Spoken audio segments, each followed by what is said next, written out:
Sa loob ng isang marangyang mansyon, unti-unting nadiskubre ni Javier ang madilim na katotohanan sa likod ng perpektong mukha ng kanyang asawang si Isabela sa pamamagitan ng isang lihim na video na yumanig sa kanyang mundo. Habang tahimik na nasasaktan ang maliit niyang anak na si Lia, nagising ang isang amang handang wasakin ang ilusyon ng perpektong pamilya. Hanggang saan siya lalaban para iligtas ang anak? At handa ba siyang talikuran ang lahat para sa tunay na kaligayahan? Ang marahang ugong ng makinang Mercedes ang tanging maririnig habang dahan-dahang bumubukas ang matataas na itim na tarangkahan ng kanilang mansyon sa Forbes Park. Para kay Javier Santos, ito ang tunog ng pag-uwi, ang tunog ng kapayapaan matapos ang isang mahaba at nakakapagod na araw ng mga meeting at negosasyon. Sa pagpasok ng sasakyan sa malawak na driveway, natanaw niya agad ang mainit na liwanag mula sa mga bintana ng kanilang tahanan. Isang tahanan na hindi niya akalaing muli niyang mabubuo matapos ang pagpanaw ng kanyang unang asawa. Ngunit dumating si Isabela. Si Isabela na parang isang anghel na bumaba mula sa langit. Binuo ang kanyang nasirang mundo at pinuno ng kulay ang kanyang buhay na dating kulay abo. Pinatay niya ang makina at huminga ng malalim. Inaamoy ang halimuyak ng mga bulaklak mula sa hardin na personal na inaalagaan ni Isabela. Sa bawat sulok ng lugar na ito, naroon ang kanyang haplos, naroon ang kanyang perpektong panlasa. Pagbukas niya ng pinto ng sasakyan, bumungad sa kanya ang nakabibighaning figura nito. Nakatayo sa may engrandeng pinto. Nakasuot ito ng isang simpleng puting bestida na lalong nagpapatingkad sa kanyang malaporselanang kutis. Ang mahaba at itim niyang buhok ay nakalugay, bahagyang nililipad ng mahinang hangin ng gabi. "Welcome home, mahal," bati ni Isabela. Ang kanyang boses ay kasing lambing ng musika. Sinalubong siya ni Javier ng isang yakap at isang mainit na halik sa mga labi. Sa mga sandaling iyon, naramdaman niyang siya na ang pinakamaswerteng lalaki sa buong mundo. Lahat ay nasa kanya na. Isang matagumpay na karera, isang napakagandang asawa, at isang tahanang laging naghihintay sa kanyang pag-uwi. "Kumusta ang araw mo?" tanong ni Javier habang magkahawak kamay silang pumasok sa loob. "Everything was perfect as always," sagot ni Isabela ngumiti. "Si Lia, she learned a new piece on the piano today. She's so excited to show you." Ang puso ni Javier ay napuno ng galak. Si Lia, ang kanyang munting prinsesa, ang kanyang nag-iisang anak. Ang hapunan ay inihanda sa kanilang mahabang lamesa na gawa sa mahogany sa ilalim ng isang kumikinang na chandelier. Kumpleto ang lahat, ang mga kubyertos na pilak, ang mga babasaging kopita, at ang mga pagkaing tila inihanda sa isang mamahaling restaurant. Si Isabela ang namahala sa lahat. Sa gitna nila, nakaupo si Lia sa kanyang mataas na upuan. Ang 4 na taong gulang na bata ay tahimik. Ang kanyang mga mata ay nakatuon sa kanyang plato. Nakasuot siya ng isang magandang bestida na kapareho ng kulay sa suot ng kanyang madrasta. "Show, Papa, what you learned today, baby," sabi ni Isabela sa malambing na tono. Tumingin si Lia kay Javier, isang maliit na ngiti ang sumilay sa kanyang mga labi. Ngunit mabilis itong nawala. Tila may pag-aalinlangan sa kanyang mga mata. "Go on, anak," pag-iengganyo ni Javier. Tumango si Lia at sinimulang ikwento ang tungkol sa bagong piyesa sa piano. Habang nagsasalita ang bata, kinuha ni Isabela ang tinidor mula sa kamay ni Lia at marahang inayos ang pagkakahawak dito. "This is the proper way, remember? Graceful hands, darling. Always graceful." Para kay Javier, iyon ay isang normal na pagtutuwid ng isang mapagmahal na ina. Isang ina na nais lamang ang pinakamabuti para sa kanyang anak. Ngumiti siya, nagpapasalamat sa dedikasyon ni Isabela. Ngunit pagkatapos noon, tila mas lalong natahimik si Lia. Maingat ang bawat galaw, bawat subo. Ang kanyang buong atensyon ay nasa pagsunod sa mga itinurong tuntunin sa kanya. At bigla, nang subukan niyang abutin ang baso ng tubig, sumabit ang kanyang maliit na braso sa hawakan ng tinidor. Sa isang iglap, nahulog ito sa sahig na gawa sa marmol. Lumikha ng isang matinis na tunog na bumasag sa perpektong katahimikan ng kanilang hapagkainan. Klang! Natigilan si Leah. Ang mumunting mga kamay ay nanigas sa ibabaw ng mesa. Ang kanyang mga mata, malalaki at bilog, ay agad na napako sa mukha ni Isabela, puno ng isang takot na hindi nababagay sa isang 4 na taong gulang na bata. Nanginginig ang kanyang ibabang labi. Bago pa man makapagsalita si Javier para sabihing ayos lang ang lahat, naunahan na siya ng malumanay na boses ni Isabela. "Oh darling, it's just a fork," sabi nito. Isang perpektong ngiti ang gumuhit sa kanyang mga labi habang nakatingin kay Javier. "Kids will be kids, mahal." Ang nangiting iyon, gayunpaman, ay hindi umabot sa kanyang mga mata nang ibaling niya ang tingin nito kay Leah. Sa isang iglap na hindi nakita ni Javier, isang matalim at malamig na sulyap ang ipinukol nito sa bata. Isang babala na mas malakas pa sa anumang sigaw. Pagkatapos ay muli itong ngumiti. Isang ngangiting pampubliko. "It happens, darling. We just need to be more careful next time, right?" Napahanga si Javier sa kahinahunan ng asawa. Kung siya ang nasa sitwasyon, marahil ay may bahagya siyang pagkadismaya. Ngunit si Isabela, palaging mahinahon, palaging perpekto, tunay ngang isang biyaya. Bago pa man makakilos ang sinuman, mabilis na lumapit si Yaya Nena mula sa gilid ng kusina. Halos kumaripas ito ng takbo para pulutin ang nahulog na tinidor. Yumuko ito, iniiwasan ng tingin ni Isabela, at pabulong na humingi ng paumanhin bago mabilis na bumalik sa kusina. Napansin ni Javier ang bahagyang panginginig sa mga kamay ng matandang kasambahay, ngunit ipinagwalang bahala niya ito. Marahil ay natatakot lamang itong mapagalitan. Nagpatuloy ang hapunan, ngunit ang kaninang bahagyang sigla sa mga mata ni Leah ay tuluyan ng naglaho. Halos hindi na niya ginalaw ang kanyang pagkain. Nanatili siyang tahimik, ang mga mata ay nakayuko sa kanyang plato, tila takot na gumawa ng isa pang pagkakamali.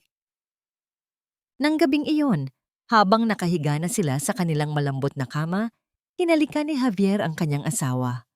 Ang samyo ng mamahaling pabango nito ay tila isang pampakalma sa kanyang pagod na isip. "Tahimik si Leah kanina," sabi niya. Humarap si Isabela sa kanya. Ang mga mata ay nagliliwanag sa ilalim ng ilaw mula sa lampshade. "She's probably just tired from her piano lessons. She tries so hard to make us proud." Hinaplos nito ang kanyang pisngi. "Huwag kang mag-alala, mahal. I'm taking good care of her." Naniwala si Javier. Walang dahilan para hindi maniwala. Ipinikit niya ang kanyang mga mata. Panatag. Ngunit sa kalaliman ng gabi, nagising si Javier dahil sa uhaw. Dahan-dahan siyang bumangon para hindi magising si Isabela at lumabas ng silid. Habang naglalakad siya sa tahimik na pasilyo patungong kusina, napadaan siya sa silid ni Leah. Bahagyang nakaawang ang pinto. May isang manipis na sinag ng ilaw na nagmumula sa loob. Akala niya'y gising pa ang bata. Ngunit nang sumilip siya, nakita niya ang anino ni Isabela na nakatayo sa tabi ng kama ni Leah. Nakatalikod ito sa kanya. Akala niya ay inaayos lamang nito ang kumot ng bata. Ngunit may narinig siyang isang bulong, isang boses na hindi niya halos nakilala. Walang anumang lambing, walang init, malamig at matigas. Hindi na mauulit, maliwanag. Ang mga salitang yon ay tila mga patak ng yelo sa gitna ng katahimikan. Saglit na natigilan si Javier. Tila hindi yon ang boses ng kanyang asawa. Marahil ay nananaginip lamang siya o dala ng antok. Marahan niyang isinara ang pinto. Pilit na iwinawaksi ang narinig. Bumalik siya sa kanilang silid. Sa tabi ng kanyang natutulog na asawa, hindi alam na ang perpektong larawan na kanyang iniingatan ay nagsisimula nang magkaroon ng unang lamat. Para kay Nena, ang mansyon sa Forbes Park ay may dalawang kaluluwa. Ang una ay ang kaluluwa ng nakaraan, puno ng malamyos na musika mula sa lumang plaka ni Sir Javier, ng amoy ng bagong lutong tinapay na paborito ng yumaong si Ma'am Althea, at ng mataginting na halakhak ng munting si Lia na malayang naglalaro sa hardin. Iyon ang mga araw na ang tahanan ay tunay na isang tahanan. Ang pangalawa ay ang kaluluwa ng kasalukuyan, isang kaluluwang malamig, tahimik at perpekto, masyadong perpekto. Mula nang dumating si Isabela, ang bawat bagay ay nasa tamang lugar, ang bawat sulok ay kumikinang sa kalinisan. Ngunit ang init at saya ay tila dahan-dahang nawala, pinalitan ng isang hindi nakikitang tensyon na palaging naroon, nag-aabang. Hawak ang basahan, pinupunasan ni Yaya Nena ang isang mamahaling florera sa pasilyo nang marinig niya ang mga unang nota mula sa piano room. Hindi ito ang masayang tunog ng isang batang nag-eensayo. Ito ay tunog ng pag-aalinlangan ng mga daliring nanginginig. Bawat maling nota ay tila isang malakas na sampal sa katahimikan. Napapikit si Yaya Nena. Naalala niya kung paano kantahan ni Ma'am Althea si Lia para matulog. Ang boses nito ay puno ng pagmamahal, hindi ng paghahangad ng perpeksyon. Ngayon, ang musika sa bahay na ito ay naging isang obligasyon, isang pasakit. Ting, ting, tong. Mali na naman. Kasunod ng maling nota ay ang matigas na boses ni Isabela mula sa loob ng silid. Again, Lia, from the top. Your fingers are lazy, stiff. Ulitin mo. Narinig ni Yaya Nena ang mahinang paghikbi ng bata. Ang puso ng matanda ay tila pinipiga. Gusto niyang pumasok, yakapin ang kanyang alaga, at sabihing, "Tama na, iha. Maglaro ka na lang." Ngunit sino ba naman siya? Isa lamang siyang kasambahay na ang tanging magagawa ay manatili sa labas. Nakikinig habang dinudurog ang puso ng batang minahal niya na parang sariling apo. Ilang minuto pa ng paulit-ulit na pag-eensayo at pagtutuwid ang lumipas bago tuluyang tumahimik ang piano. Maya-maya, bumukas ang pinto at lumabas si Lia. Ang mga mata ay namumugto at ang mga balikat ay nakakrus. Hindi ito tumingin kay Yaya Nena. Nagtuloy-tuloy ito sa kanyang silid. Sumunod na lumabas si Isabela. Ang muka ay kalmado na, tila walang nangyari. Ngumiti pa ito kay Yaya Nena. She needs discipline, Yaya. Talent is nothing without discipline. Tumango lamang ang matanda, hindi makaimik. Pagdating ng tanghalian, ipinaghahanda ni Yaya Nena ang pagkain ni Lia. Inilagay niya ang paborito nitong adobo na may dagdag na sabaw at isang maliit na bundok ng kanin. Alam niyang ito ang magpapasaya sa bata matapos ang mahirap na umaga. Pero bago pa man niya madala ang plato sa hapag, pumasok si Isabela sa kusina. Suot ang kanyang pang-ehersisyong damit. Isang bote ng tubig ang hawak. Tiningnan nito ang plato ni Lia. Kumunot ang noo nito. "Yaya, ano ba yan?" Tanong nito sa malamig na tono. Itinuro nito ang kanin. "Bawasan mo ang kanin. Magiging mataba siya. A pretty girl should always watch her figure." "Pero ma'am, paborito po ito ni Lia." Mahinang katwiran ni Yaya Nena. At saka, bata pa po siya. Kailangan niya ng lakas. Tumingin si Isabela kay Yaya Nena. Ang mga mata ay nanlilisik. "Ako ba ang ina o ikaw? Do as I say." Walang nagawa si Yaya Nena, kundi kunin ang kutsara at bawasan ang kanin hanggang sa halos isang kutsara na lang ang matira. Ang dating masaganang plato ay naging isang malungkot na tanawin. Habang nakatalikod si Yaya Nena, nagpatuloy si Isabela sa pagsasalita. Ang boses ay tila kaswal ngunit may bigat. "You know, Yaya, I was just browsing online. Ang dami-daming naghahanap ng trabaho ngayon. Maraming mas bata at mas masipag. It's so easy to replace people who aren't cooperative." Tumagos ang bawat salita sa puso ni Yaya Nena na parang mga karayom. Ito na yon, ang babala. Isang malinaw na mensahe. Manahimik ka kung ayaw mong mawalan ng trabaho, kung ayaw mong mapalayo kay Leah. Nilunok niya ang kanyang mga salita at ang kanyang takot. Nang hapong yon, mas maagang umuwi si Sir Javier. Isang sorpresa. Puno ng pag-asa ang puso ni Yaya Nena. Sana makita niya, sana mapansin niya. At nakita nga niya. Pagpasok ni Javier sa sala, natigilan siya sa kanyang nakita. Si Leah, ang kanyang munting prinsesa, ay nakatayo sa isang sulok, nakaharap sa puting pader. Hindi ito gumagalaw. Ang mumunting mga kamay ay nasa likod. Leah, anong ginagawa mo dyan? Nag-aalalang tanong ni Javier. Mula sa itaas, sa may hagdanan, bumaba si Isabela. Isang matamis na ngiti ang nakapaskil sa kanyang mukha. Mahal, you're home early. Lumapit ito at humalik sa kanyang pisngi. Bella, bakit nakaganon si Leah? Tanong ni Javier. Ang boses ay hindi maitago ang pagkalito at bahagyang inis. Hinawakan ni Isabela ang kanyang braso. Ang boses ay puno ng kasiguraduhan. It's a time out, mahal. Isang positive discipline technique na nabasa ko sa isang parenting book. She broke a vase sa kanyang playroom. Instead of shouting, we teach them to reflect on their actions quietly. It's much more effective. Tumingin si Javier mula sa kanyang perpektong asawa patungo sa kanyang malungkot na anak. Ang paliwanag ni Isabela ay tila makatwiran, moderno, tama.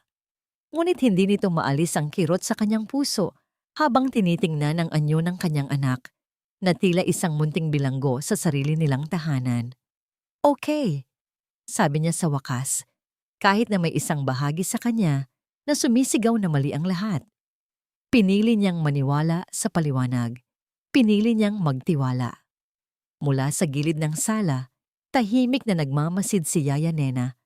Hawak ang isang basahan na hindi niya namalayang kanina pa pala niya mahigpit na kinukuyom. Ang pag-asang kanina'y sumibol sa kanyang dibdib ay muling namatay. Sa sandaling iyon, naunawaan niya na si Sir Javier, sa kabila ng pagmamahal sa anak, ay bulag. Bulag sa perpektong maskara ng babaeng pinakasalan niya. At si Yaya Nena, kasama ng kanyang alaga, ay parehong bilanggo sa loob ng perpektong bahay na iyon. Lumipas ang ilang araw, ngunit ang imahe ni Leah na nakaharap sa pader ay paulit-ulit na bumabalik sa isipan ni Javier. Sinusubukan niyang kumbinsihin ang sarili na tama ang ginagawa ni Isabela, na iyon ay para sa ikabubuti ng bata. Ngunit sa tuwing uuwi siya mula sa opisina, isang bigat ang sumasalubong sa kanya. Ang dating masayang sigla ng kanyang anak ay napalitan ng isang maingat na katahimikan. Si Leah ay gumagalaw na parang isang manika.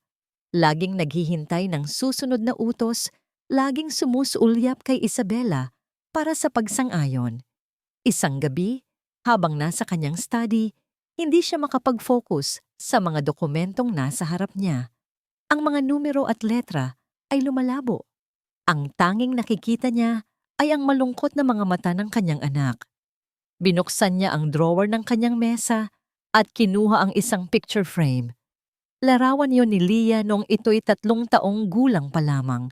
1 taon bago dumating si Isabela sa kanilang buhay. Sa larawan, malapad ang ngiti ni Leah.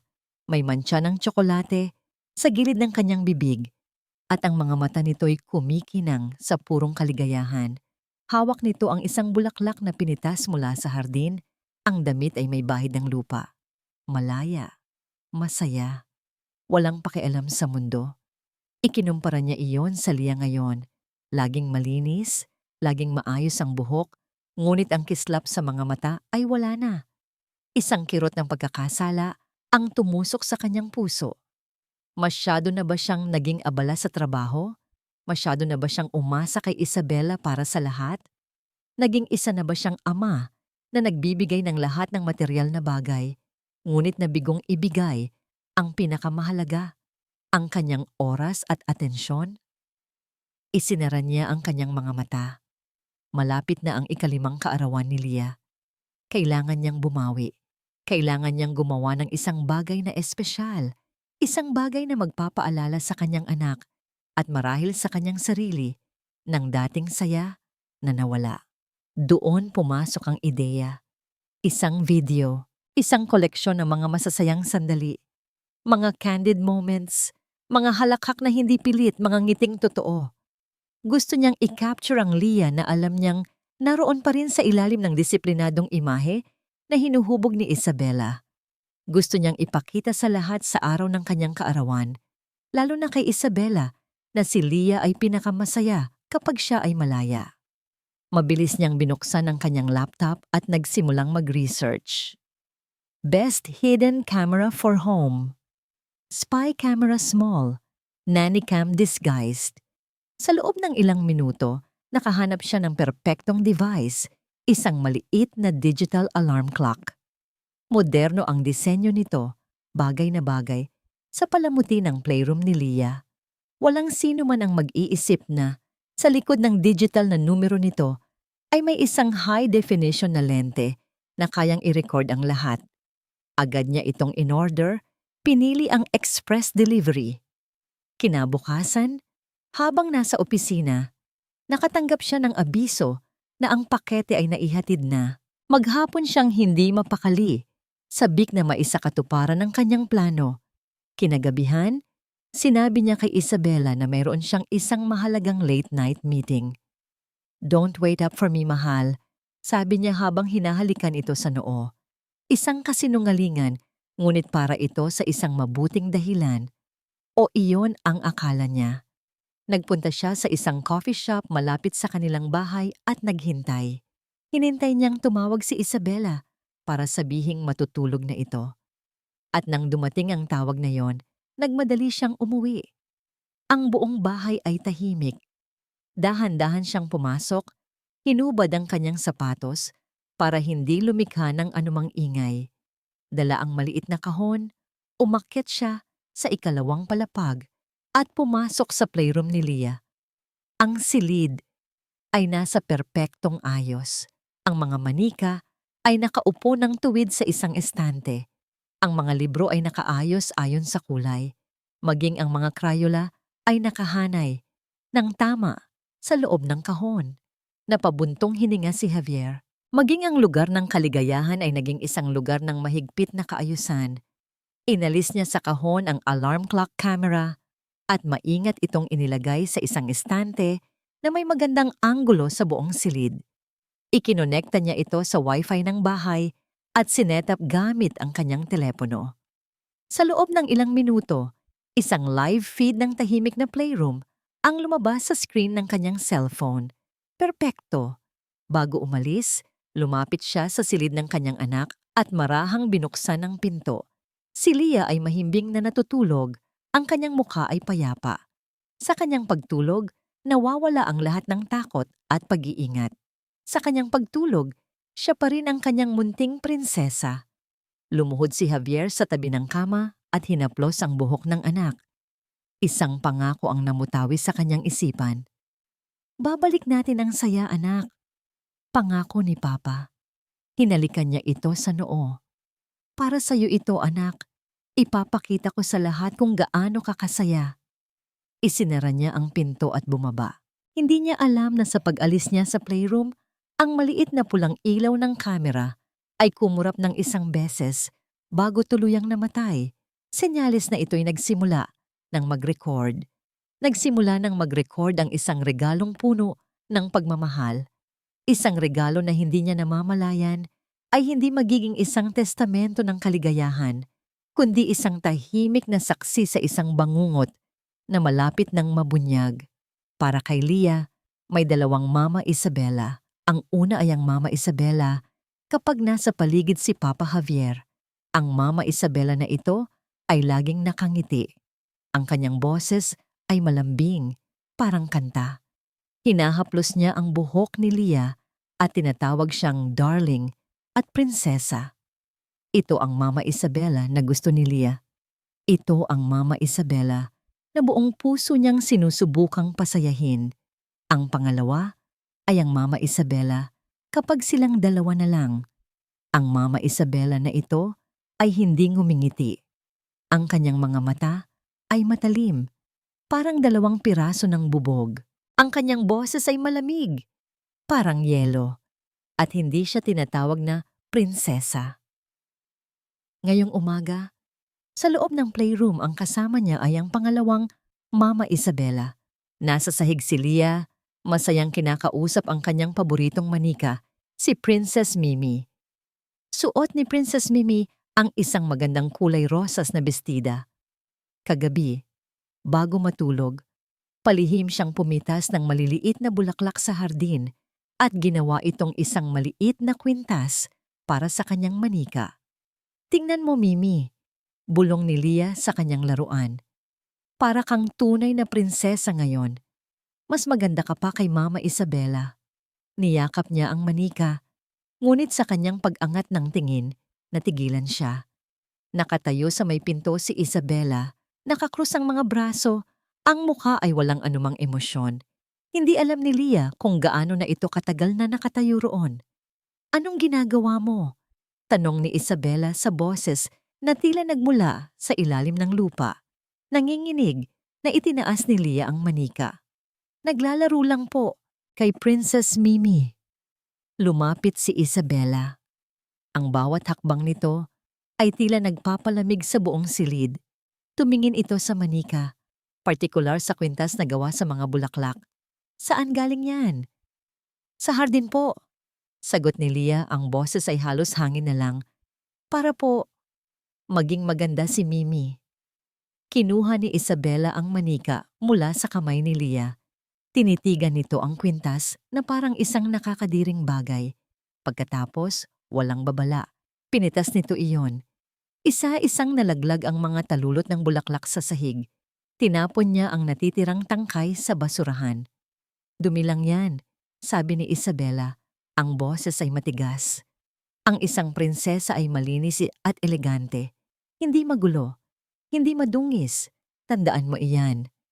Naramdaman ni Leah ang paninikip sa kanyang dibdib. Isang mainit na likido ang namumuo sa kanyang mga mata. Gusto niyang sumigaw. Gusto niyang sabihin na hindi iyon dumi, na maganda iyon. Pero pinigilan niya ang sarili. Alam niyang kapag umiyak siya, mas lalo lang magagalit si Mama Isabela. Sabi nito, ang pag-iyak ay para sa mga mahihina at talunan. Ayaw niyang maging talunan. Umupo ka sa silya. Utos ni Isabela, itinuturo ang isang maliit na upuan sa gitna ng silid. At huwag kang gagalaw. Mag-isip ka. Isipin mo kung bakit mali ang ginawa mo. Sumunod si Leah. Iniwan niya si Princess Mimi na nakahandusay sa sahig. Umupo siya sa upuan. Ipinatong ang kanyang mga kamay sa kanyang mga tuhod at tumingin ng diretso sa puting pader. Ito ang thinking time. Ngunit sa bawat thinking time, wala siyang ibang maisip kundi ang takot. Hindi niya maintindihan kung ano ang mali. Ang alam lang niya, nagagalit si Mama Isabela at kasalanan niya iyon. Laging kasalanan niya. Lumipas ang mga minuto na parang walang katapusang oras. Ang tanging naririnig niya ay ang pagtipa ni Isabela sa cellphone nito at ang marahang ugong ng aircon. Gusto na niyang tumayo. Gusto na niyang mag-unat. Gusto niyang pulutin si Princess Mimi. Maya-maya, sa gitna ng nakabibinging katahimikan, narinig niya ang isang pamilyar na tunog mula sa labas, ang ugong ng sasakyan ni Papa Javier na paparating sa driveway. Pag-asa. Isang munting kislap ng pag-asa ang sumilay sa kanyang puso. Si Papa! Kapag nandyan si Papa, nagiging mabait si Mama Isabela. Nagiging ang una siyang mama. Narinig niya ang pagbukas ng pinto sa ibaba. Ang malakas at masayang boses ni Papa. Mahal, I'm home! Gusto niyang tumakbo. Gusto niyang sumigaw. Papa, nandito po ako.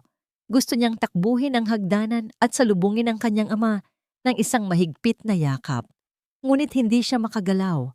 Tila may nak-invisible na lubid na nakatali sa kanya sa upuang iyon. Huwag kang gagalaw hanggat hindi ko sinasabi. Bulong ni Isabela bago ito mabilis na lumabas ng silid. Narinig niya ang agarang pagbabago sa boses nito nang salubungin si Javier. Bigla itong naging masaya at puno ng lambing. Welcome home, mahal. Ang aga mo yata. Naiwan si Lia sa tahimik na silid, nakikinig sa masayang pag-uusap ng kanyang mga magulang sa labas. Naririnig niya ang kanilang mga yapak na papalapit sa silid. Bumibilis ang tibok ng kanyang puso. Bumukas ang pinto. Pumasok si Papa Javier. Ang mukha ay puno ng pagmamahal. Sa likod nito ay si Mama Isabela. Ang mukha ay puno ng isang nangiting perpekto. Bakit ang tahimik ng prinsesa ko? Tanong ni Papa. Lumuhod ito sa harap niya at tinitigan siya ng kanyang mga matang laging nangungusap ng kabaitan. Hindi makasagot si Lia.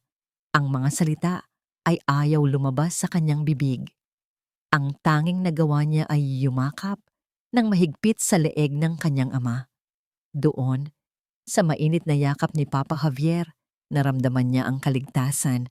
At sa kaligtasang yon, hindi na niya napigilan ang mga luha na kanina pa niya tinitiis. Umiyak siya ng umiyak, hindi dahil sa lungkot, kundi dahil sa isang pakiramdam ng ginhawa na halos kasing sakit din ng lungkot. Isinubsob niya ang kanyang mukha sa balikat ng ama, hinahayaan ang mga hikbi na yugyugin ang kanyang munting katawan. Shh! Okay lang anak, nandito na si Papa. Bulong ni Javier habang marahan nitong hinahaplos ang kanyang likod. Ramdam ni Lia ang pag-aalala sa bawat haplos at sa tono ng boses nito. Itinaas niya ang kanyang ulo at sumulyap sa likod ng kanyang ama. Nakita niya si Mama Isabela na nakatayo pa rin doon, nakatingin sa kanila. Ang nangiti nito ay naroon pa rin, ngunit ang mga mata nito ay hindi. Ang mga mata nito ay malamig at matalim at tila nagsasabing, "Humanda ka sa akin mamaya." Agad na pinunasan ni Lia ang kanyang mga luha at humiwalay sa pagkakayakap sa ama. Yumuko siya, tila nahihiya. Pagod lang siguro siya, sabi ni Isabela sa malambing na boses, lumalapit sa kanila. We had a very productive day. Right, darling? Lumuhod si Isabela sa tabi ni Javier at hinaplos ang ulo ni Lia. Ang haplos na yon, na para sa kanyang ama ay isang tanda ng pagmamahal, ay naramdaman ni Lia bilang isang malamig na pangako.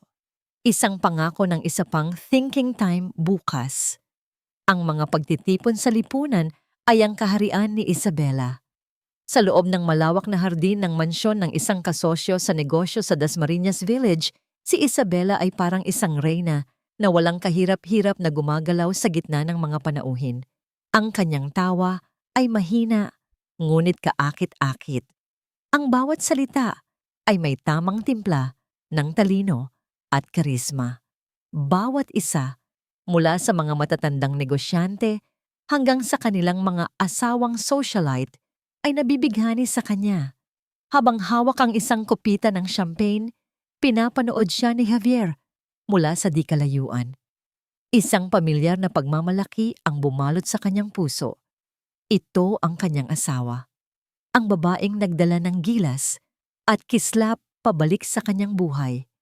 Ang perpektong ina para sa kanyang anak.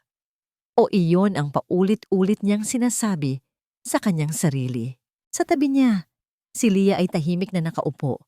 Suot ang isang mamahaling bestida na pinili ni Isabela. Ang buhok nito ay maayos na nakatali sa isang laso at ang kanyang mga kamay ay nakapatong sa kanyang kandungan. Mukha siyang isang perpektong munting manika. Ngunit sa mga mata ni Javier, mayroong isang bagay na kulang. Isang bagay na hindi niya matukoy. Isabela, darling, tawag ng isang babaeng nagngangalang Daphne na may hawak na sariling kopita. I've heard so much about Lia's piano skills. Sabi mo, she's a prodigy. Baka naman pwedeng marinig namin ang kanyang talento. Isang alon ng pagsang-ayon ang maririnig mula sa mga nakapaligid na bisita. Lahat ng mga mata ay napunta sa kanila. Nakita ni Javier ang pagliwanag ng mukha ni Isabela. Ito ang pagkakataong hinahanap nito, ang pagkakataong maipagmalaki ang kanyang proyekto. Of course, sabi ni Isabela, ang boses ay puno ng pagmamalaki. Ngumiti ito sa mga kaibigan, ngunit nang lumingon ito kay Leah, ang ngiti ay hindi umabot sa kanyang mga mata. Sa isang mabilis na sulyap na tanging si Javier lamang marahil ang nakapansin, mayroong isang utos sa mga matang iyon, isang utos na hindi tumatanggap ng pagtanggi. Leah, darling, play that new piece for Tita Daphne and our friends. Lahat ng atensyon ay biglang nabaling sa maliit na bata. Naramdaman ni Javier ang biglaang paglamig ng kamay ni Leah na hawak niya. Tumingala ito sa kanya. Ang mga mata ay malalaki at puno ng isang takot na hindi niya pa nakikita dati. Isang tahimik na pakiusap. Papa, ayoko po. Ngunit bago pa man makapagsalita si Javier, marahan ngunit may diin na hinawakan ni Isabela ang balikat ng bata at inakay ito papunta sa grand piano na nakapwesto sa gitna ng sala. Ang bulungan ng mga bisita ay naging isang nag-aabang na katahimikan. Umupo si Leah sa upuan ng piano na tila lalong lumiit sa harap ng napakalaking instrumento. Ang kanyang mumunting mga binti ay hindi man lang umabot sa sahig. Tumingin siya sa mga puti at itim na teklado na parang mga ngipin ng isang halimaw na handa siyang sakmalin. Itinaas niya ang kanyang mga kamay. Nakita ni Javier ang panginginig ng mga ito. Kahit mula sa kanyang kinatatayuan, ang unang nota ay mali. Isang matinis na tunog na sumira sa gabi. Sinubukan niya ulit. Mali na naman. Ang katahimikan ay naging hindi komportable. Narinig ni Javier ang mahinang pag-ubo ng isang bisita. Si Isabela na nakatayo sa tabi ng piano ay hindi gumagalaw, ngunit naramdaman ni Javier ang tensyon na nagmumula rito. Ang peking ng ngiti nito ay nanatiling nakapaskil, ngunit ang kanyang panga ay mariing nakatikom. Tumingin si Leah sa mga nag-aabang na mukha sa paligid niya. Pagkatapos ay tumingin siya kay Isabela. At sa sandaling iyon, isang malaking butil ng luha ang pumatak mula sa kanyang mata, sinundan ng isa pa, hanggang sa ang kanyang buong mukha ay basang-basa na. Hindi siya humikbi. Tahimik lang siyang umiyak, habang nakatitig sa mga teklado na hindi niya magawang tipahin. Isang matinding hiya ang naramdaman ni Javier. Hiya para sa kanyang anak, hiya para sa kanyang sarili. At sa kauna-unahang pagkakataon, isang usbong ng galit para kay Isabela sa paglalagay sa kanilang anak sa ganitong sitwasyon. Bago pa man lumala ang lahat, mabilis na kumilos si Isabela. Isang malambing na tawa ang pinakawalan niya na bumasag sa tensyon. "Oh, my little performer," sabi niya habang marahang hinahaplos ang buhok ni Leah. Medyo nahihiya po siya ngayong gabi. Stage fright, you know.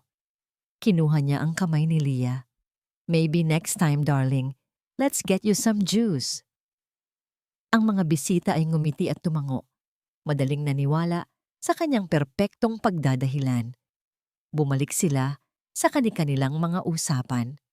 Ang insidente ay mabilis na nalimutan. Pero para kay Javier, hindi. Ang bitak sa salamin ay lumitaw na. At sa likod ng perpektong refleksyon ng kanyang asawa, mayroon siyang nasilip na isang bagay na madilim at hindi pamilyar. Ang biyahe pa uwi ay puno ng isang nakabibinging katahimikan. Si Leah ay nakatulog sa likod, marahil dahil sa pagod sa pag-iyak. Si Javier ang nagmamaneho, ang kanyang mga kamay ay mahigpit na nakahawak sa manibela. Sa tabi niya, si Isabela ay nakatingin lamang sa labas ng bintana, hindi umiimik, hindi gumagalaw. Ang katahimikan nito ay mas nakakatakot kaysa sa anumang sigaw. Ito ay isang katahimikang malamig, mabigat, at puno ng pinipigilang galit. Sinubukan ni Javier na basagin ito. "Bella, she's just a child." Hindi siya lumingon. "Drive." Iyon lang ang sinabi nito. Ang boses ay matigas at walang buhay. Pagdating nila sa kanilang mansyon, Binuhat ni Javier ang natutulog na si Lia at dinala ito sa kanyang silid. Maingat niya itong inihiga sa kama at hinalikan sa noo. Habang pinagmamasdan niya ang payapang mukha ng anak, isang matinding paninisi ang bumuhos sa kanyang dibdib. Bakit niya hinayaan na mangyari iyon? Bakit hindi siya nagsalita para ipagtanggol ang sarili niyang anak? Dahan-dahan niyang isinara ang pinto ng silid. Ang puso'y mabigat sa pagsisisi at isang umuusbong na galit. Kailangan nilang mag-usap ni Isabela. Hindi na ito tama. Naglakad siya patungo sa kanilang master bedroom, handa nang sabihin ang lahat ng nasa isip niya. Ngunit pagdating niya sa pasilyo, narinig niya ang isang mahinang tunog mula sa silid na kakalabas lang niya. Isang bulong. Huminto siya. Nakiramdam. Ang pinto ng silid ni Lia ay bahagyang nakaawang. At mula sa loob, narinig niya ang boses ni Isabela. Isang boses na hindi niya halos nakilala. Hindi ito ang malambing na tono na ginagamit nito sa publiko. Ito ay isang bulong, ngunit puno ng lason at pinipigilang galit. Ipinahiya mo ako. Ang bawat salita ay tila isang matalim na patalim. Naniga si Javier sa kanyang kinatatayuan. Ang dugo ay tila huminto sa pag-agos sa kanyang mga ugat. Dahan-dahan, halos hindi humihinga, idinikit niya ang kanyang mata sa siwang ng pinto. Ang tanging ilaw sa silid ay nagmumula sa isang maliit na night lamp na hugis bituin na lumilikha ng mahahabang anino sa dingding. Si Lia ay hindi na natutulog. Nakaupo ito sa kama, ang likod ay nakasandal sa headboard. Ang mga mata ay dilat sa takot. Ang kanyang kumot ay nakakuyom sa kanyang dibdib. Nakatayo sa paanan ng kama si Isabela. Ang kanyang anyo ay isang madilim na silweta laban sa liwanag. Hindi makita ni Javier ang kanyang mukha, ngunit naririnig niya ng malinaw ang bawat salitang lumalabas sa bibig nito. Lahat ng pinaghirapan natin, lahat ng pag-iensayo, sinira mo sa isang gabi. Patuloy ni Isabela sa nakakakilabot na bulong.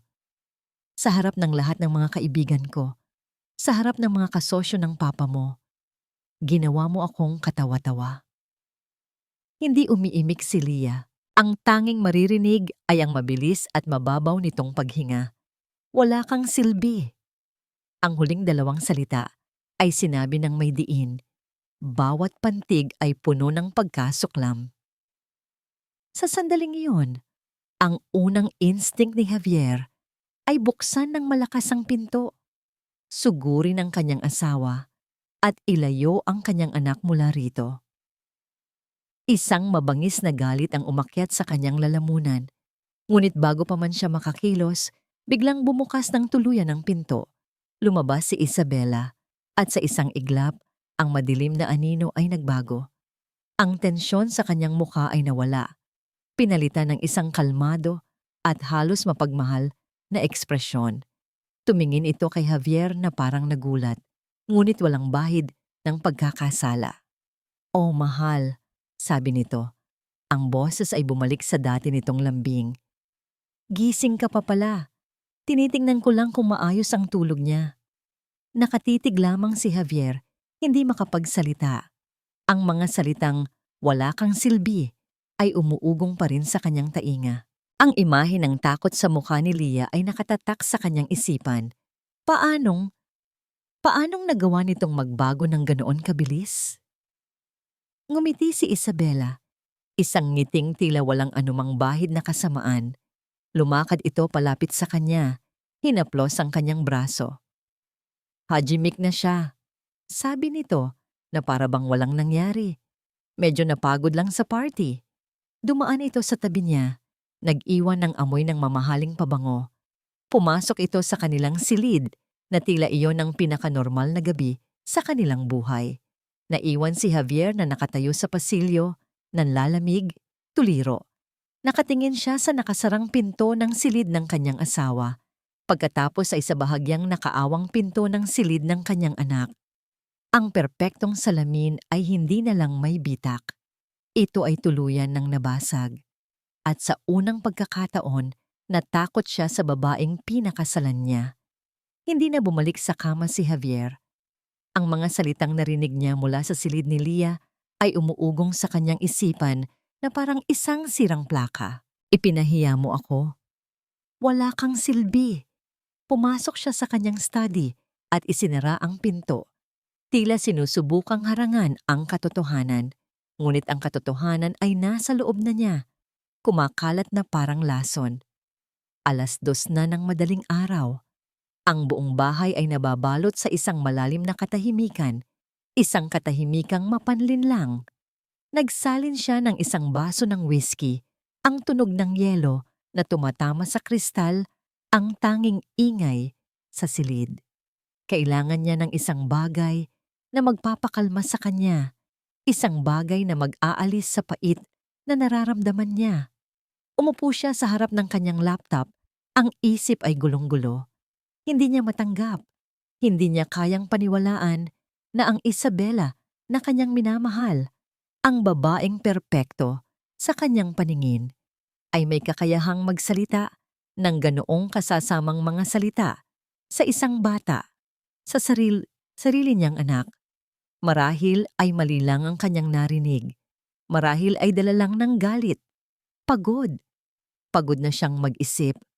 Pagod na siyang magduda. At bigla, naalala niya. Ang kamera. Ang munting alarm clock sa playroom ni Leah. Ang kanyang lihim na regalo. Isang munting ngiti ang sumilay sa kanyang labi. Isang ngiting mapait. Ito na. Ito ang kailangan niya. Kailangan niyang makakita ng isang bagay na totoo. Isang bagay na puro. Kailangan niyang makita ang masasayang sandali ng kanyang anak para maalis ang dumi na iniwan ng gabing iyon. Binuksan niya ang laptop, inilagay ang password sa secure folder kung saan nakasave ang mga video. Puno ng pananabik ang kanyang puso, isang desperadong pananabik na makahanap ng katibayan na tama siya, na ang lahat ay maayos pa rin. Ang mga unang video file ay mula sa mga nakaraang araw. Pinindot niya ang isa. Sa screen, lumabas ang imahe ni Leah, nag-iisa sa playroom. Masayang-masaya ito, kinakausap ang kanyang mga manika. Gumagawa ito ng iba't ibang boses para sa bawat isa. Maya-maya, tumayo ito at nagsimulang sumayaw sa isang kantang, tanging siya lang ang nakakarinig. Ngumiti si Javier, isang tunay na ngiti. Ito ang kanyang Leah, ang kanyang masayahin at malikhaing anak. Lumagok siya ng whiskey. Ang init nito ay tila nagbibigay ng kaunting ginhawa. Pinanood niya ang ilang sandali pa. Ang bawat halakhak ni Leah sa video ay tila gamot sa kanyang naguguluhang isipan. Pagkatapos ay nakita niya ang folder na may petsa ng araw na iyon. Ang araw ng party. Marahil ay may video bago sila umalis. Pinindot niya ito, umaasang makakita ng isa pang masayang eksena. Ang video ay nagsimula sa isang tahimik na silid. Pagkatapos, pumasok si Leah. Hawak si Princess Mimi. Pinaupo niya ito at nagsimulang maglaro. Ngumiti ulit si Javier. Ngunit pagkaraan ng ilang sandali, pumasok si Isabela sa frame. Agad na naramdaman ni Javier ang pagbabago sa kapaligiran. Kahit sa loob lang ng video, ang masayang paglalaro ni Leah ay biglang huminto. Ang kanyang likod ay tumuwid at nagsalita si Isabela. Ang boses na lumabas sa speakers ng laptop ay hindi ang boses na alam niya. Ito ay malamig, walang emosyon, at may bahid ng pagkamuhi. Ano yan? Tanong nito. Tumutukoy sa kwintas na bulaklak sa manika. Pinanood ni Javier, ang ngiti sa kanyang muka ay dahan-dahang naglalaho. Pinanood niya habang kinukuha ni Isabela ang manika. Tinatanggal ang kwintas at tinatapon ito sa basurahan. Dumi lang yan. Napahigpit ang hawak ni Javier sa kanyang baso. Ang kanyang paghinga ay bumigat. Umupo ka dyan at huwag kang gagalaw. Pinanood niya ang kanyang munting anak na sumunod na parang isang sundalo. Umupo sa isang silya sa gitna ng silid, nakatitig sa kawalan. Pinanood niya si Isabela na naupo sa isang tabi at nag-cellphone na parang walang pakialam sa batang pinarurusahan niya. Ang pananabik sa puso ni Javier ay napalitan ng pagkalito. Pagkatapos ay ng isang lumalagong pagkabalisa. Ano no ito? Anong klaseng disiplina ito? Itinuloy niya ang panonood. Ang mga mata ay nanlalaki. Hindi makapaniwala. Ang bawat minuto ng video ay tila isang suntok sa kanyang sikmura. Ang pananabik sa kanyang dibdib ay napalitan ng pagkalito. Pagkatapos ay ng isang lumalagong pagkabalisa. At sa huli, ng purong lagim. Nakita niya ang lahat. Nakita niya kung paanong itinapon ni Isabela ang paboritong drawing book ni Leah sa sahig dahil lamang sa isang maliit na guhit na lumagpas sa linya. Narinig niya ang mga salitang, "Ulitin mo, gusto ko perpekto." Nakita niya kung paanong pilit na pinakakain si Leah ng gulay na ayaw nito.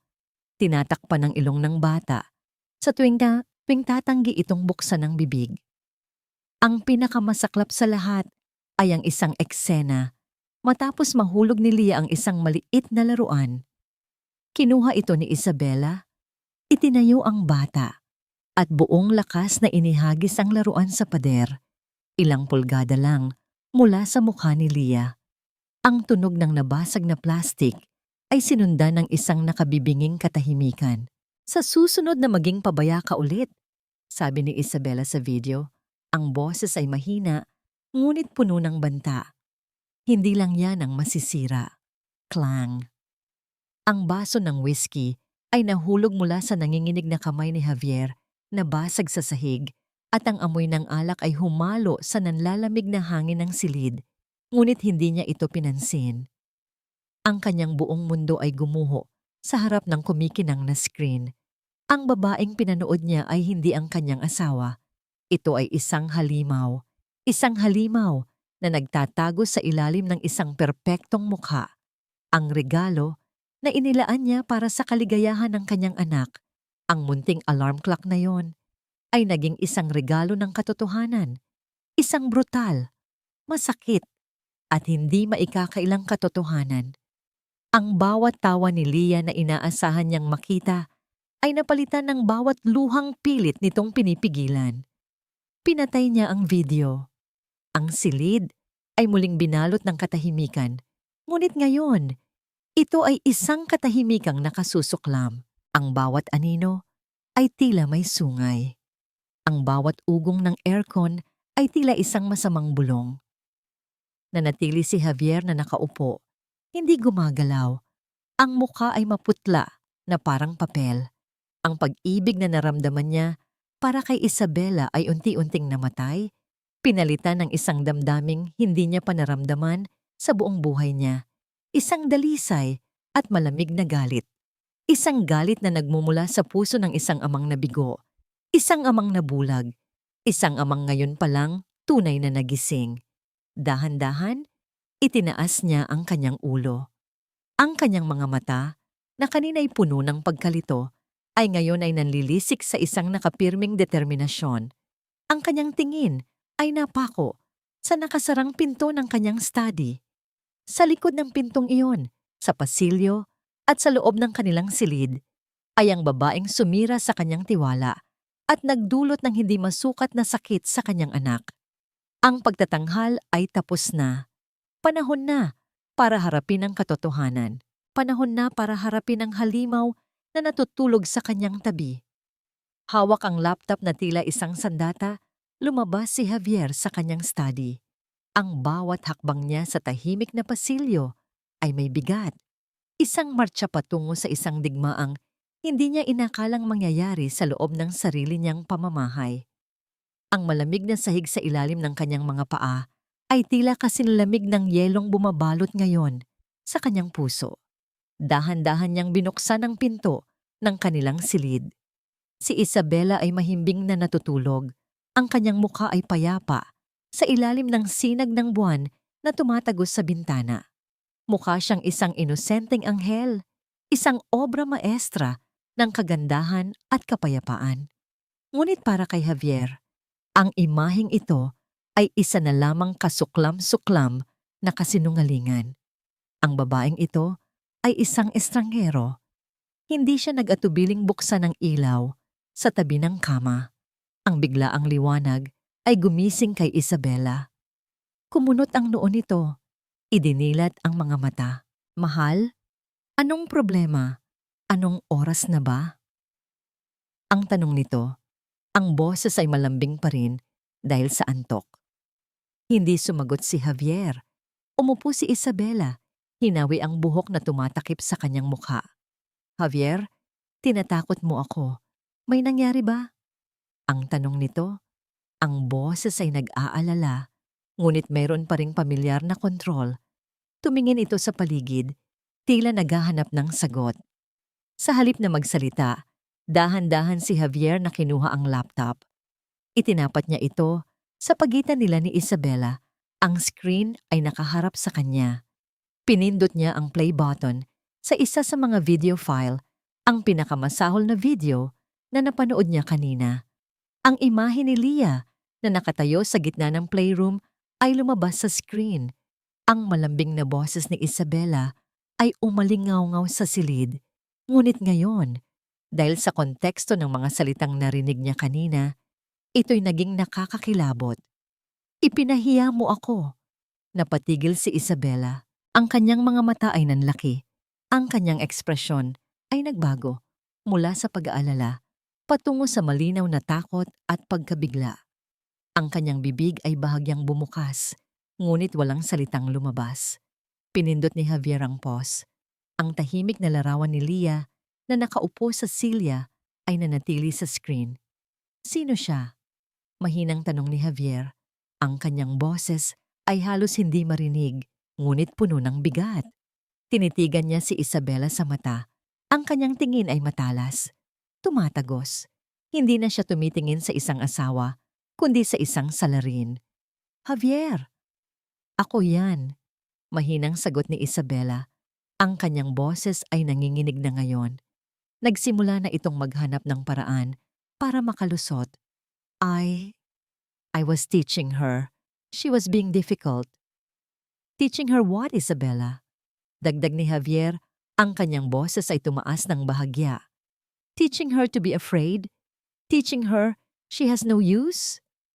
Sinubukan ni Isabela na makabawi.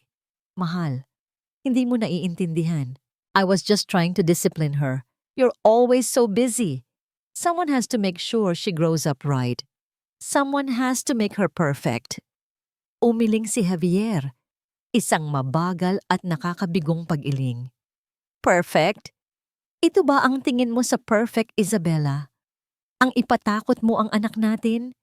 Ang sabihan ng masasakit na salita? Tumayo siya. Ang kanyang katawan ay nanginginig sa galit. Itinuro niya ang screen. Nakita ko ang lahat. Narinig ko ang lahat. Ang pagiging disciplined niya ay pagiging durog. Nagsimulang tumulo ang mga luha sa mga mata ni Isabela.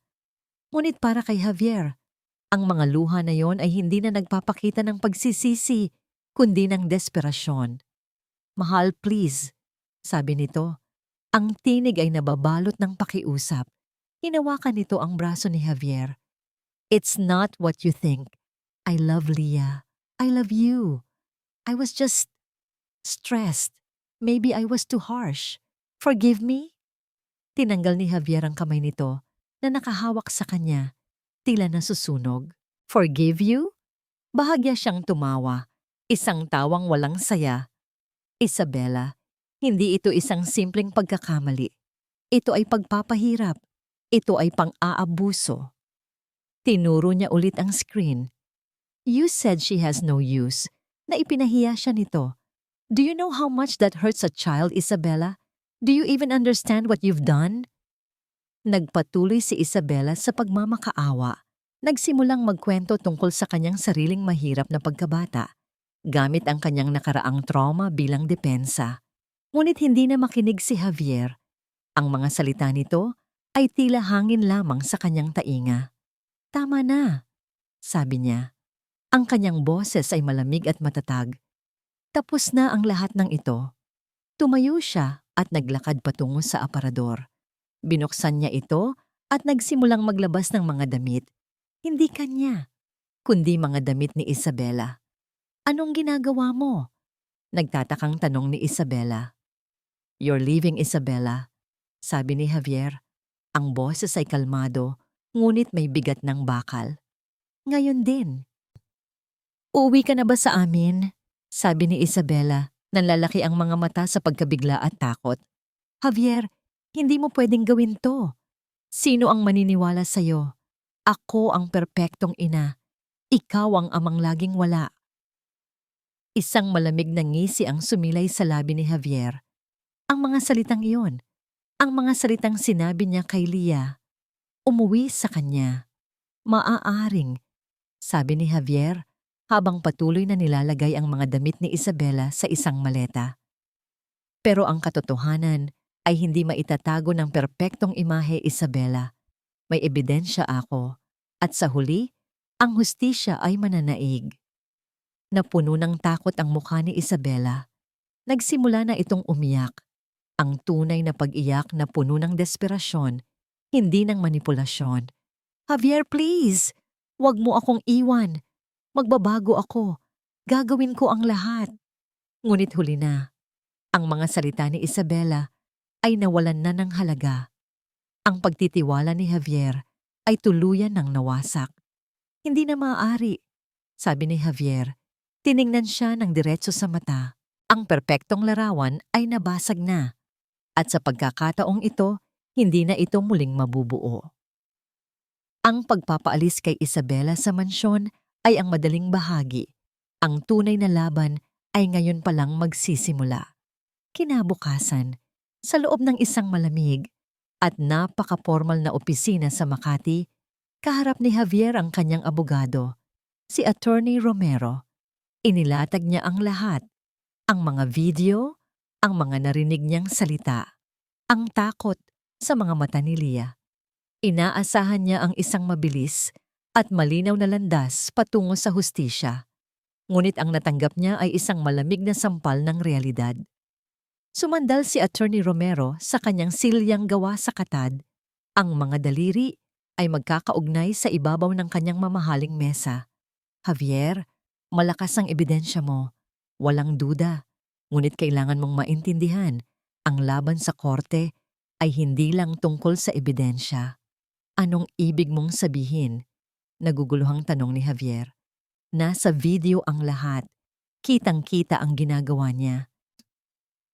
Bumuntong hininga ang abogado, isang tunog ng pagod na tila sanay na sa mga ganitong kaso. Ang laban na ito ay laban din ng perception. Si Isabela Reyes Santos, sa mata ng publiko, ay isang huwaran. Isang socialite, isang pilantropo, ang perpektong asawa at madrasta. Ikaw naman. Huminto ito saglit. Tila nag-iingat sa susunod na sasabihin. Ikaw ay si Javier Santos, ang CEO na laging abala, laging wala sa bahay. Tumama ang mga salita sa kanya na parang mga bato. Ang mismong mga salitang ginamit ni Isabela laban sa kanya.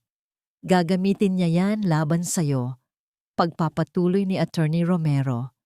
Ipipinta ka niya bilang isang pabayang ama na ngayon lang nagpakita ng interes dahil gusto mo siyang siraan. Sasabihin ng kanyang mga abogado na ang mga video ay kinuha ng walang pahintulot, na ito'y out of context. Magiging isang marumi at mahabang laban ito, Javier. At sa proseso, ang pinakamasasaktan ay si Lia. Ang pangalan ng kanyang anak ay tila isang alarmang gumising sa kanya sa mas malalim na bangungot. Ang isang pangit na legal battle, ang media circus, si Lia na may ipit sa gitna. Hindi niya iyon kakayanin. At isa pa, dagdag ng abogado, na lalong nagpabigat sa kanyang dibdib, ang impluwensya ng pamilya ni Isabela. Malalakas ang koneksyon nila. Papatagalin nila ito hanggang sa maubos ka, sa pera, sa pasensya, sa lahat. Lumabas si Javier sa opisina ni Attorney Romero na tila isang taong naglalakad sa ilalim ng tubig. Ang bawat ingay ng syudad ay malayo. Ang bawat galaw ay mabagal. Ang kanyang sandata, ang katotohanan, ay tila naging isang basag na espada. Ang sistema na dapat sana'y poprotekta sa kanila ay ang mismong sistemang maaaring maging sanhi ng kanilang lalong pagkasira. Ang mga sumunod na araw ay isang malabo at nakapanlulumong pagkakasunod-sunod ng mga pangyayari. Tulad ng inaasahan, tumawag ang abogado ni Isabela, hindi para makipag-ayos, kundi para magbanta. Isang temporary restraining order ang hinain laban sa kanya na nagbabawal sa kanyang ilabas ang mga video. Nagsimulang kumalat ang mga bulong-bulungan sa kanilang sirkulo na si Javier ay nagkaroon ng breakdown, na siya'y nagiging paranoid. Si Isabela sa kabilang banda ay nagpapakita sa mga social event na may malungkot ngunit matatag na ngiti. Ang biktima sa mga mata ng lahat. Ang pinakamasakit na dagok ay dumating isang hapon. Umuwi si Javier at nadatnan si Yaya Nena na umiiyak sa may pintuan. Hawak ang isang maliit na bag. "Sir Javier," humikbi ang matanda. "Pinalalayas na po ako ni Ma'am Isabela." "Ano? Paano?" Naguguluhang tanong ni Javier. "Wala na siya rito. Ako na ang may-ari ng bahay na ito." Ipinakita ni Yaya Nena ang isang sulat mula sa ahensya nito. Isang formal na reklamo ang isinampa ni Isabela, pagnanakaw. Isang pares ng hikaw na di umano'y nawawala. Isang kasinungalingan, alam ni Javier. Ngunit isang mabisang paraan para tanggalin ang nag-iisang testigo sa kanyang panig. Ginamit ni Isabela ang koneksyon nito sa ahensya para madaliin ang proseso. Walang nagawa si Javier kundi ang bigyan ng malaking halaga si Yaya Nena at ipangakong aayusin niya ang lahat. Habang pinapanood niya ang matandang papalayong naglalakad sa kanilang driveway, naramdaman niya ang tuluyang pag-iisa. Ang huling kakampi niya sa loob ng bahay ay nawala na. Ang mansyon ay naging isang malaki at tahimik na kulungan. Si Javier at si Lia, dalawang bilanggo sa loob ng isang palasyo ng kalungkutan. Sinubukan niyang kausapin ang anak, ngunit si Lia ay tila isang multo. Hindi na ito nagsasalita. Madalas niya itong mahuhuling nakatitig sa kawalan. Ang mga mata ay blangko. Ang dating takot nito kay Isabela ay napalitan ng isang malalim at nakakabahalang katahimikan. Isang hapon, habang nagmamaneho, napadaan si Javier sa preschool ni Lia. Oras na ng uwian. Huminto siya sa di kalayuan. Pinapanood ang mga batang masayang nagtatakbuhan, sumasalubong sa kanilang mga magulang. Nakita niya si Lia. Nakatayo ito sa isang sulok ng playground, malayo sa ibang mga bata. Nakayuko ito, pinaglalaruan ang laylayan ng kanyang bestida. Hindi ito nakikipaglaro. Hindi ito tumatawa. Nag-iisa ito sa gitna ng karamihan. Sa sandaling iyon, gumuho ang lahat ng natitirang pag-asa ni Javier. Napagtanto niya na ang yaman niya, ang kapangyarihan, ang magandang bahay, lahat ng iyon ay walang silbi. Lahat ay nawala. Hindi niya kayang protektahan ang kanyang anak sa loob ng mundong ito. Hindi na ito isang laban na kailangan niyang ipanalo. Ito ay isang laban na kailangan nilang takasan. Hinawakan niya ng mahigpit ang manibela. Isang desisyon ang nabuo sa kanyang isipan. Isang desperado, mapanganib, ngunit tanging paraan na nakikita niya. Kung hindi niya kayang ibigay kay Lia ang hustisya sa loob ng kanilang marangyang buhay, kailangan niyang ibigay sa kanya ang isang bagay na mas mahalaga, ang kalayaan. Kahit na ang kapalit nito ay ang pag-iwan sa lahat ng bagay na kanyang pinaghirapan. Ang desisyon ay naging isang apoy sa dibdib ni Javier. Sa kauna-unahang pagkakataon, sa loob ng maraming araw, ang bigat sa kanyang puso ay napalitan ng isang matatag at malinaw na determinasyon. Tapos na ang pag-aalinlangan. Tapos na ang paghihintay. Panahon na para kumilos. Kinabukasan, umalis siya ng bahay na parang isang ordinaryong araw. Naka-business suit, dala ang kanyang briefcase. Hinalikan niya sa noo si Lia na tahimik na kumakain ng almusal. "Papa has a long day at work, baby," sabi niya. Sinisigurong maririnig ng bagong kasambahay na ipinadala ng ahensya. "I'll be home late." Ngunit hindi siya sa opisina pumunta. Ang una niyang hinto ay sa bangko. Isang malaking halaga ng pera ang withdraw niya. Sapat na para mabuhay sila ng ilang taon ng hindi nag-aalala. Isinilid niya ito sa isang duffel bag. Ang pangalawang hinto ay sa isang maliit na opisina ng isang non-profit organization na tumutulong sa mga batang biktima ng pang-aabuso. Dala niya ang isang external hard drive. Sinalubong siya ng isang social worker, isang babaeng may mababait na mata, ngunit may bakas ng tapang sa mukha. Ibinigay niya ang hard drive. Nandyan ang lahat ng kopya ng video, sabi ni Javier. Gawin ninyo ang nararapat. Gamitin ninyo para mailigtas ang ibang bata. Ang tanging hiling ko lang ay protektahan ninyo ang pagkakakilanlan ng anak ko hanggat maaari. Ang huli niyang hinto ay sa opisina ng kanyang abogado.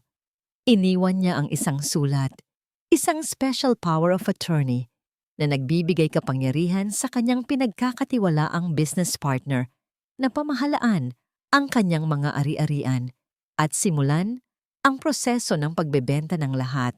Isinama niya ang isang hiwalay na sobre para kay Attorney Romero na naglalaman ng kopya ng mga video at isang simpleng mensahe. Ilabas mo ito kapag sinubukan niya akong habulin. Pagkatapos ng tanghali, nagmaneho si Javier papunta sa preschool ni Leah. Ang araw ay tirik, ngunit para sa kanya, ito ang simula ng isang bagong umaga. Pumasok siya sa loob, ngumiti sa mga guro. May biglaang family emergency, sabi niya. Ang kanyang boses ay kalmado, ngunit may bigat na naguutos. Kailangan ko nang isama si Leah.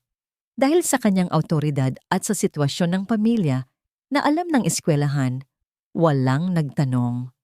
Ilang sandali pa, si Leah ay nasa harap na niya. Ang maliit na backpack ay nasa kanyang likod.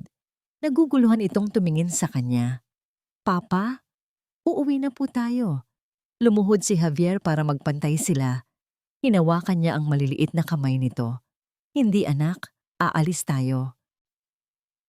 Tinitigan niya ang mga mata ng kanyang anak. Sinusubukang iparating ang lahat ng kanyang pagmamahal at pangako sa isang tingin.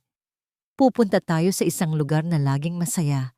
Isang lugar kung saan pwede kang maglaro kahit kailan mo gusto. Isang munting kislap ang nakita niya sa mga mata ni Leah. Isang kislap ng pag-asa. Talaga po, Papa? Oo, anak. Pangako, sabi ni Javier, sabay buhat sa kanya. Habang naglalakad sila palabas ng eskwelahan, papalayo sa buhay na kanilang iiwan, isang pakiramdam ng kalayaan ang bumalot kay Javier. Iniwan niya ang kanyang kumpanya, ang kanyang mansyon, ang kanyang pangalan. Ngunit sa pagyakap niya sa kanyang anak, alam niyang dala-dala niya ang tanging yaman na may halaga. Sa mansyon sa Forbes Park, si Isabela ay naglalakad-lakad sa sala. Siya ang reyna na nagbabalik sa kanyang kastilyo. May hawak siyang isang court order, isang pansamantalang kustodya kay Leah habang dinidinig ang kaso.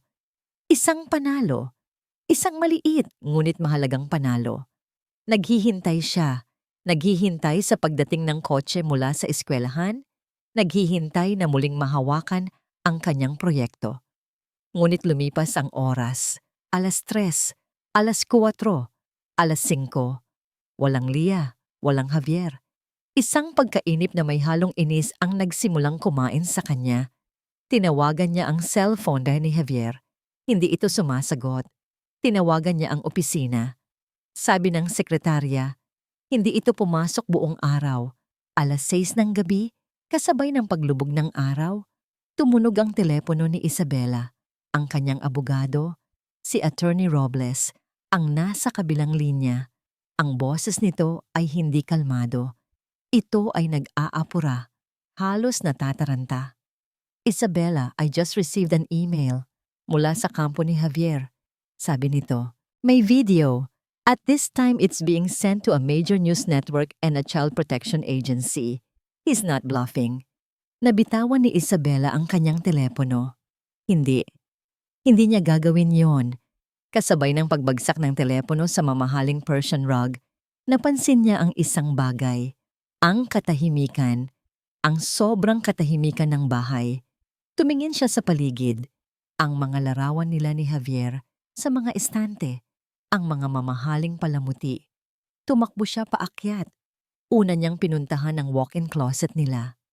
Ang kalahati nito, ang bahagi ni Javier, ay halos walang laman. Ilang mga lumang damit na lang ang natira. Pagkatapos, tumakbo siya sa silid ni Leah. Ang kama ay maayos.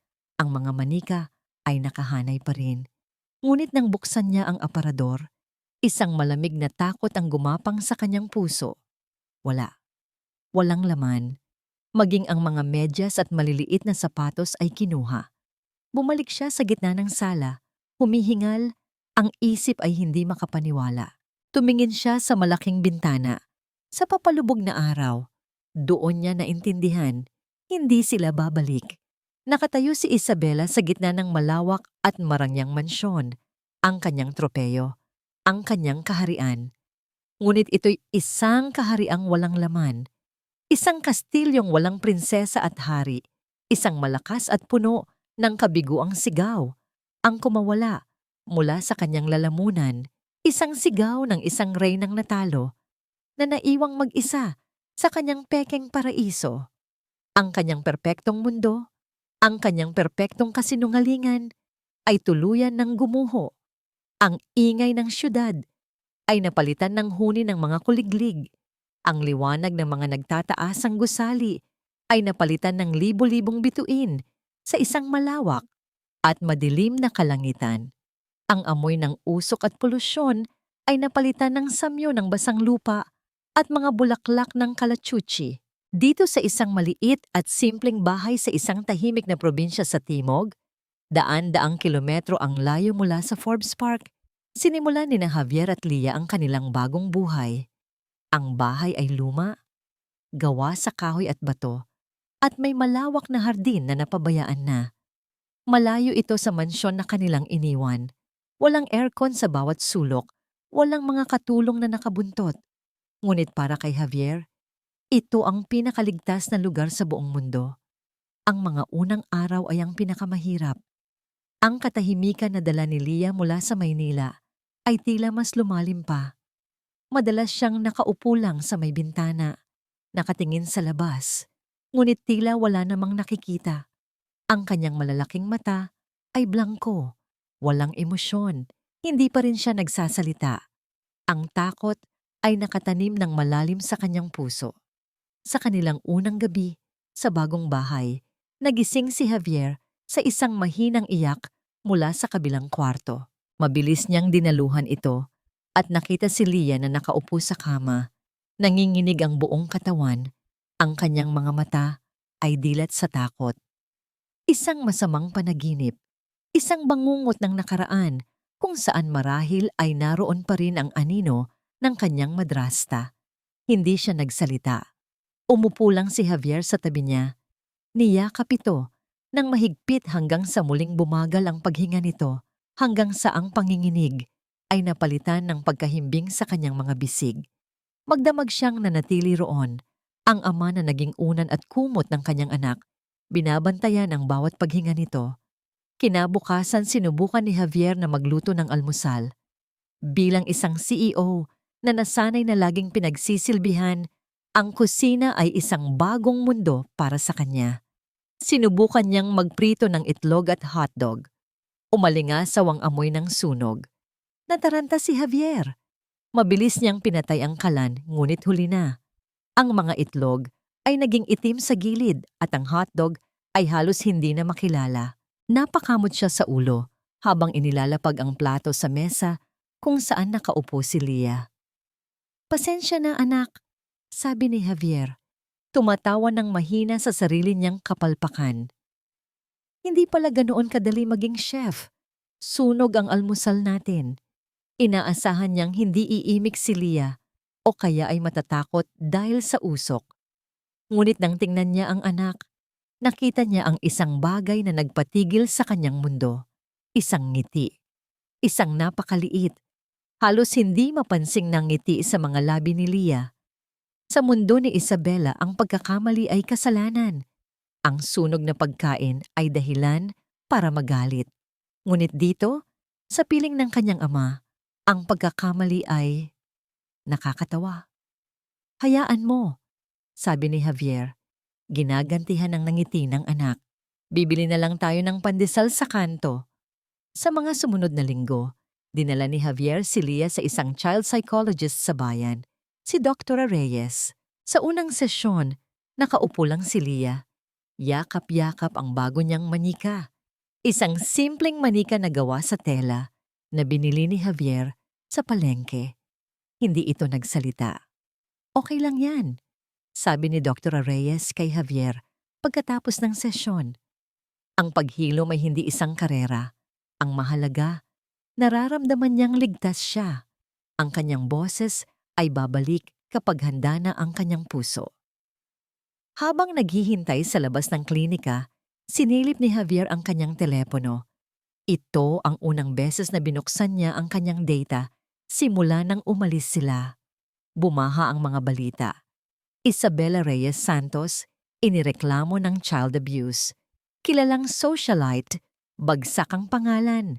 Javier Santos, nawawala. Nakita niya ang mga larawan ni Isabela sa newsfeed.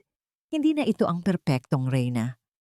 Mukha itong pagod, magulo ang buhok, tinatakpan ng mukha mula sa mga kamera habang lumalabas ng piskalya. Ang mga kaibigan nito sa alta sosyedad ay isa-isang naglabas ng pahayag na kinokondena siya. Ang kanyang imperyo ng kasinungalingan ay tuluyan ng gumuho. Pinatay ni Javier ang kanyang telepono at ibinalik sa bulsa. Wala siyang naramdamang awa.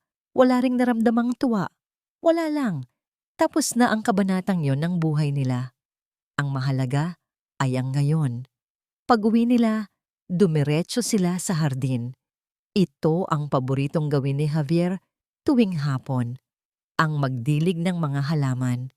Nakakagaan ng loob ang amoy ng lupa at tubig. Tinulungan siya ni Leah.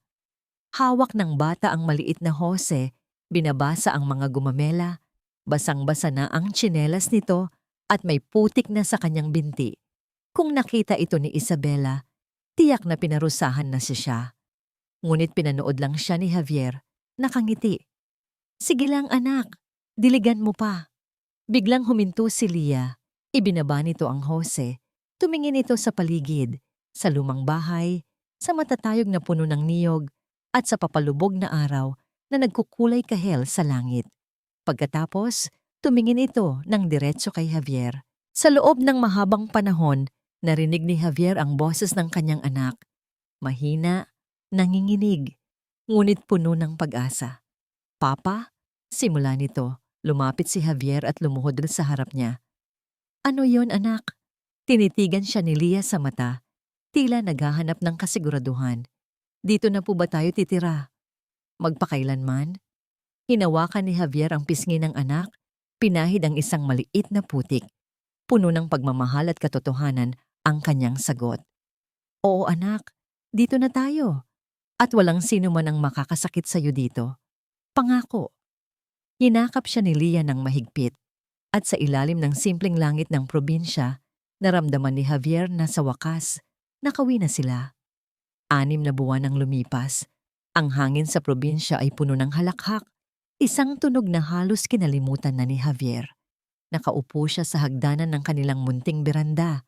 Hawak ang isang tasa ng mainit na kape, pinapanood ang pinagmumulan ng matamis na musikang yon. Si Leah, kasama ang 2 pang batang kapitbahay, ay masayang naghahabulan sa kanilang malawak na damuhan.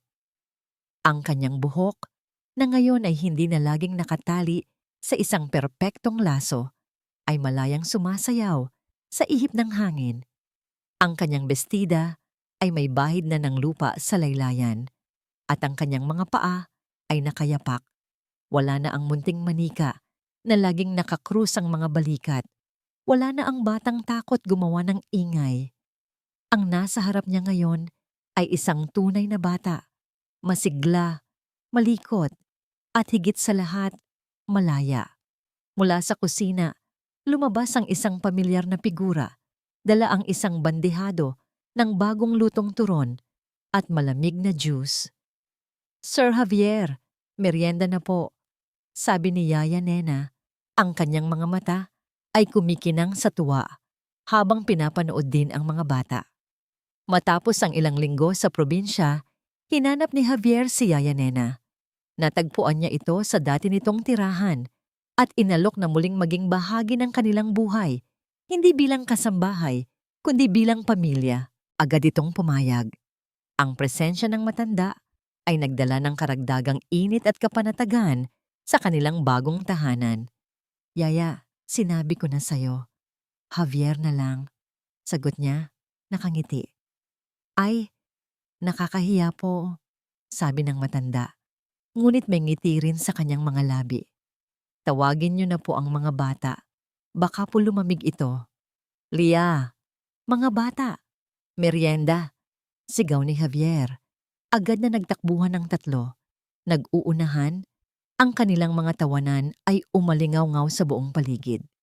Habang kumakain sila sa sahig ng beranda, lumapit si Lia kay Javier. May hawak na isang papel at mga krayola. Ito ang bago niyang paboritong gawin. Isang bagay na ipinayo ni Dr. Reyes para mailabas niya ang kanyang mga nararamdaman. "Papa, tingnan niyo po," sabi ni Lia, ipinapakita ang kanyang ginuhit. Sa papel, mayroong isang maliit na bahay na may usok na lumalabas sa chimenea. Sa tabi nito ay may dalawang tao, isang malaki at isang maliit, na magkahawak kamay. Ang kanilang mga mukha ay iginuhit bilang mga nakangiting bilog. Sa itaas, isang malaking dilaw na araw ang sumisikat na mayroon ding nangiti. Kinuha ni Javier ang papel, tinitigan niya ang simpleng obra ng kanyang anak. Ang malaking stick figure ay malinaw na siya, at ang maliit sa tabi nito na mahigpit ang hawak sa kanyang kamay ay si Lia. Hindi napigilan ni Javier ang pag-init ng kanyang mga mata. Naalala niya ang mga perpektong painting na nakasabit sa mansyon nila dati, mga mamahaling abstract na walang buhay, walang kwento. Ngunit ang simpleng drawing na ito, na gawa sa mumurahing crayola, ay naglalaman ng buong mundo. "Ang ganda naman nito, anak," sabi niya. Ang boses ay bahagyang nanginginig. Tumingin si Lia sa kanyang mga mata. Ang sarili nitong mga mata ay puno ng isang karunungang hindi mo aakalain sa isang 5 taong gulang. "Ito po ang perpektong larawan, Papa," sabi niya sa isang malinaw at matatag na boses. Ang mga salitang yon ay tumagos sa puso ni Javier. Hindi na niya napigilan ang isang butil ng luha na pumatak sa papel. Mabilis niya itong pinunasan. Niyakap niya ng mahigpit ang kanyang anak. Isinubsob ang kanyang mukha sa mabangong buhok nito. Ang bigat na matagal na niyang pinapasan ay tuluyan ng naglaho. Kinahapunan, dinala ni Javier si Lia sa isang malawak na burol na malapit sa kanilang lugar.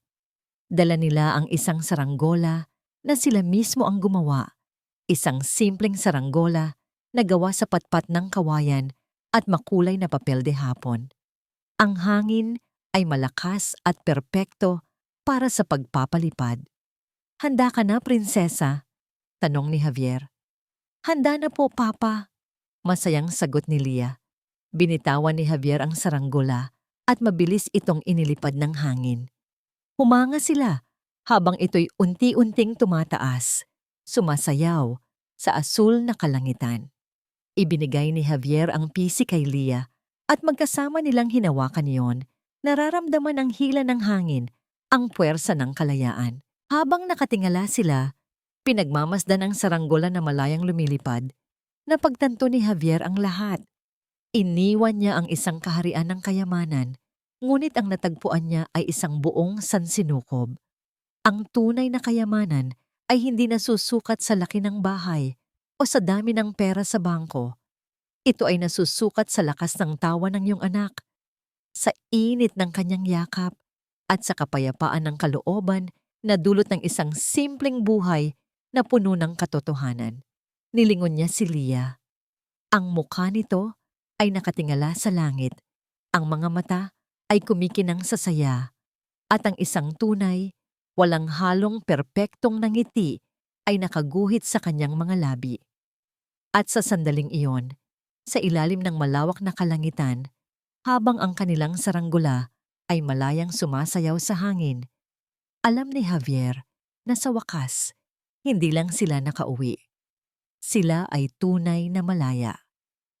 Sa pagtatapos ng kwento ni Javier at ng kanyang anak na si Lia, malinaw na hindi lahat ng kumikislap ay tunay na ginto. Sa likod ng marangyang mansyon at perpektong imahe ng pamilya, may isang batang tahimik na nasasaktan at isang amang nagbulag-bulagan dahil sa ilusyon ng tagumpay. Ngunit nang magising ang konsensya ni Javier, pinili niyang wasakin ang huwad na kapayapaan upang iligtas ang tunay na mahalaga, ang kalayaan at kaligtasan ng kanyang anak. Sa huli, ang pagmamalupit at pagkukunwari ni Isabela ay nahubaran at ang kasamaan ay tumanggap ng nararapat na kapalit. Samantalang si Lia, na minsang nakakulong sa takot, ay muling nakatikim ng pag-aaruga at pagmamahal na wagas. Ang kwentong ito ay paalala na ang tunay na kayamanan ay hindi nasusukat sa ari-arian, kundi sa tapang na pumili ng tama. Ang mabuti ay maaaring masaktan, ngunit hindi kailanman talo.